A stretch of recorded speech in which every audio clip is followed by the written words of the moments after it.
नमस्कार, संतोष की रिपोर्ट में आप सबों का स्वागत है। और आज हम संतोष की रिपोर्ट में चर्चा करने जा रहे हैं प्रशांत किशोर के उस वक्तव्य को, जिस वक्तव्य को मीडिया ने भले ही हल्के में लिया हो, लेकिन वो वक्तव्य कहीं न कहीं दिखा रहा है, जता रहा है कि इस देश की डेमोक्रेसी किस दिशा में जा रही है। हम प्रशांत किशोर के उस वक्तव्य की चर्चा कर रहे हैं जिसमें उन्होंने कहा है कि किसी भी चुनाव में जिस पॉलिटिकल पार्टी को मैंने एक भी सलाह दिया हो उससे मैंने 100 करोड़ लिया है और अभी तक हमने 10 पार्टी की सरकार बना चुकी है। इसलिए पैसे का कमी मेरे पास नहीं है। जितने भी पैसे खर्च होंगे मैं वो पैसा खर्च करूंगा, वो पैसा मैं लगाऊंगा, उसके लिए आप निश्चिंत रहें। तो ज़रा पहले इस रिपोर्ट को आगे बढ़ाने से पहले हम चाहेंगे कि प्रशांत किशोर के उस 10-15 सेकंड के उस बाइट को आप भी गौर से सुनिए और समझिए कि प्रशांत किशोर इस प्रदेश की राजनीति को कहाँ ले जाना चाहता है।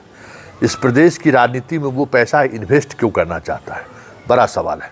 लेकिन पहले जरा प्रशांत किशोर की उस बात को सुनिए। बिहार में जितना किसी ने सुना ना हो, हम एक चुनाव में किसी को सलाह देते हैं तो हमारा फीस है 100 करोड़ या उससे ज्यादा। तो आपने सुना अंदाज क्या है, एग्रेशन क्या है और कहने का तरीका क्या है।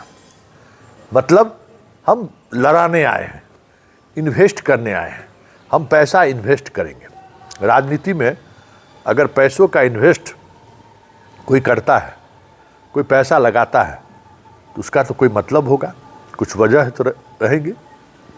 तो बिहार में क्या ये बेरोजगारी मिटाने के लिए इन्वेस्ट करने जा रहे हैं?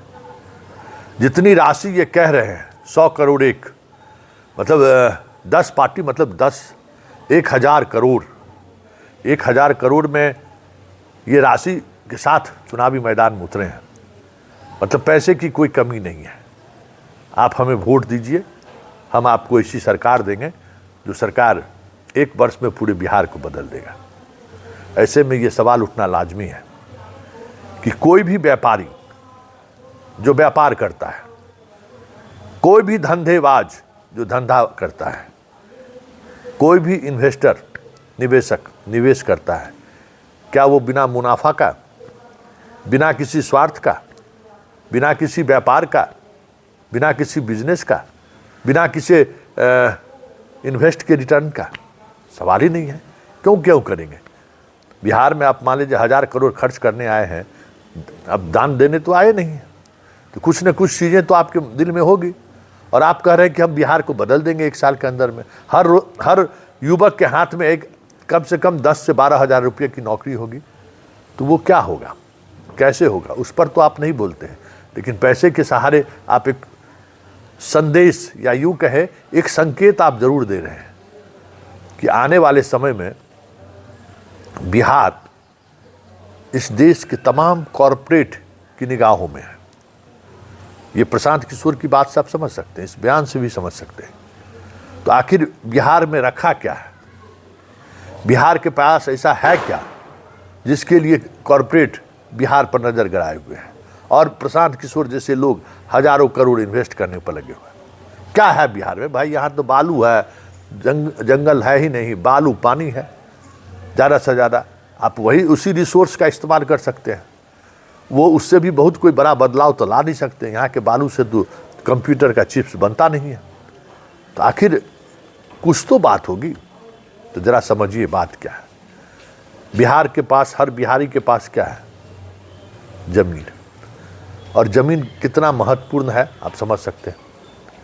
पूरे देश में जो ज़मीन उपलब्ध है वो ज़मीन या तो मरुभूमि है, रेगिस्तान है, या फिर झील का दलदला इलाका है जहां आप नए तरीके से चीज़ों को बसा रहे हैं। बिहार ही एक ऐसा ज़मीन है, स्टेट है जहां की ज़मीनों में 3 फसल होती है और यहाँ किसी भी इन्वेस्टर को ज़मीन लेना सबसे मुश्किल बड़ा काम है। तो क्या प्रशांत किशोर हम किसानों के हाथ से ज़मीन लेने के लिए इन्वेस्ट करने तो नहीं आए? बड़ा सवाल है।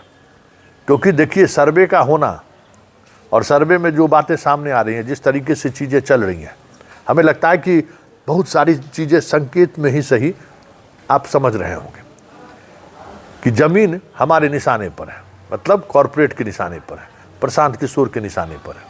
क्योंकि जब कभी उससे बात आइडिया की जाती है कि हाय आप 10-12 हज़ार का नौकरी कैसे देंगे हर बिहार के युवा को, तो आइडिया पर वो बात नहीं करते, सिर्फ कहते हैं 100 बरस 1 बरस में हम रोड सड़क बिजली पानी कुछ दें चाहे नहीं दें, हर हाथ में को रोजगार देंगे, 10,000 की नौकरी देंगे। लेकिन कैसे देंगे उस सवाल को वो टाल जाते हैं। तो यही सवाल का जवाब है कि अब पूरे देश के कॉरपोरेट की नज़र बिहार की 3 फसला ज़मीन पे है, और वो 3 फसले ज़मीन पर जिस तरीके से कॉरपोरेट खेती करना चाहता है, मतलब खेती के लिए उपयुक्त ज़मीन बिहार के पास है। और अब आने वाले समय में सबसे बड़ा बाजार खाद्य पदार्थ होगी, सब्जी, अंडा, मुर्गा, मुर्गी, जो देख रहे हैं। जैसे आंध्र प्रदेश में एक समुद्र के किनारे एक कह सकते हैं कि मछली की क्रांति हुई ना, तो बिहार में भी किस तरीके से फसल के सहारे क्रांति लाई जा सकती है, और उसमें कॉरपोरेट अपना स्पेस खोज रहा है। क्योंकि किसान के समृद्धि से, किसान की खुशहाली से न प्रशांत किशोर को मतलब है, न कॉरपोरेट को मतलब है। मतलब एक कॉरपोरेट का जो एक सामूहिकता के रूप में जो आमदनी है सबको उसकी ज़रूरत है, तो बिहार में इसकी गुंजाइश है। तो आने वाले समय में मतलब प्रशांत किशोर ने बोलते बोलते ये बातें उन्होंने बोल दी है कि भाई हम तो इन्वेस्ट करने आए हैं। लेकिन बड़ा सवाल ये है कि खुलकर हम अभी तक जो पॉलिटिकल पार्टी के चंदा को लेकर जो या खर्च करने का जो विवरणी मैंने देखा है, उसमें किसी पार्टी की ओर से 100 करोड़ रुपया प्रशांत किशोर की देने की बात मेंशन नहीं है। वैसे और भी चीज़ें हम लोग इलेक्शन कमीशन के साइड से खोजने की कोशिश कर रहे हैं, लेकिन बात वहीं आकर ठहर सी जाती है कि 100 करोड़ रुपया अगर कोई पॉलिटिकल पार्टी प्रशांत किशोर को दिया है, 1000 करोड़ इनके पास है, तो फिर उस 1000 करोड़ की राशि जब वो खर्च करते हैं तो उस खर्च का ब्यौरा देने में क्यों परेशानी है। बात जनसुराज की और गांधी की करते हैं, लेकिन गांधी ने हमेशा कहा है कि साधन और साध्य दोनों स्वच्छ होना चाहिए। उसको लेकर जब सब कभी सवाल होता है तो प्रशांत किशोर चुप्पी से आ जाते हैं। अब देखना दिलचस्प होगा कि 4 जहां उपचुनाव हो रहे हैं वहां जो खबरें आ रही हैं कि प्रशांत किशोर का लक्ष्य ये नहीं है कि हम चुनाव जीतें, प्रशांत किशोर का लक्ष्य ये है कि गांव-गांव तक उसका किताब का बस्ता का चुनाव चिन्ह पहुंच जाए और लोग जाने कि प्रशांत किशोर भी कोई चुनाव लड़ा रहा है।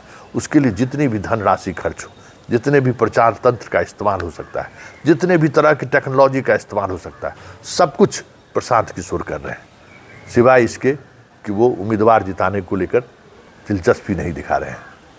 उनकी दिलचस्पी उम्मीदवार जिताने को लेकर नहीं है, उनकी दिलचस्पी वहाँ दिख रही है कि किसी भी तरीके से हमारा नाम प्रचार हो कि प्रशांत किशोर भी बिहार में कोई नेता के रूप में सामने आया है जो चुटकी बजाते ही बिहार के बेरोजगारी को ख़त्म कर देगा।